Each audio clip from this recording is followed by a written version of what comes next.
What you in the last couple of weeks, everything has changed. The life you once knew has taken an unimaginable turn. All you do now is stay at home and watch news of the pandemic pouring in from every possible corner. Mostly depressing ones, and sometimes stories that tug at your heart apart from the ones that make you think and make you annoyed even. As I watch days and weeks unfold very slowly during this period of lockdown, I have also come to realize that this pandemic has brought out the worst and the best of humanity. I read with dismay, even in this time of pandemic when we have far greater things to worry about and invest our energy in, racism took another leap. People from northeast India suffered the brunt in many ways across different cities. They were called names, spat at, and assaulted in humiliating ways. Closer home in Nagaland, not too long ago, a shop in the neighborhood was robbed.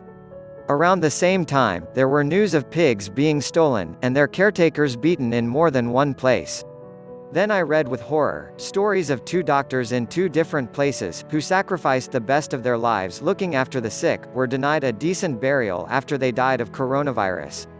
I can't even begin to imagine the excruciating pain that their respective families would have gone through. As if grieving for the passing of a loved one isn't painful enough. Added to that, was this most terrifying experience. In just a matter of few weeks, there were just so many stories of pain, stories that will forever change our perspective about life and living itself. And yet, I also think the best of humanity shone in many places.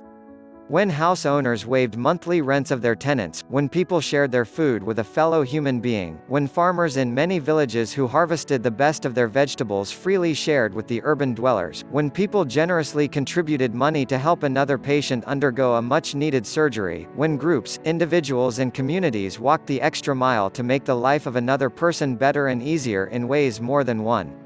When people volunteered to run errands and get groceries for the elderly, when homes became churches and families prayed together, when a healthcare professional, a policeman, a bureaucrat, an officer, an essential commodity provider, a journalist, a delivery guy, a driver, all the people who needed to be out there even when as scared and afraid as you and me are, took the extra mile just to ensure that we would all be safe. When artists, people who write poetry, sing, perform, draw, and everybody else in the creative field put in extra effort so that you could hear the music and indulge in some beautiful works of art even while you are home, when teachers taught online so you could carry on with your education, when many people played their roles, however small and insignificant, because we are all in this together. I know there is evil that still exists in the midst of this global pandemic. But I thought the best of us far outshone it. In times like these, all we need is humanity. Together we will get through this.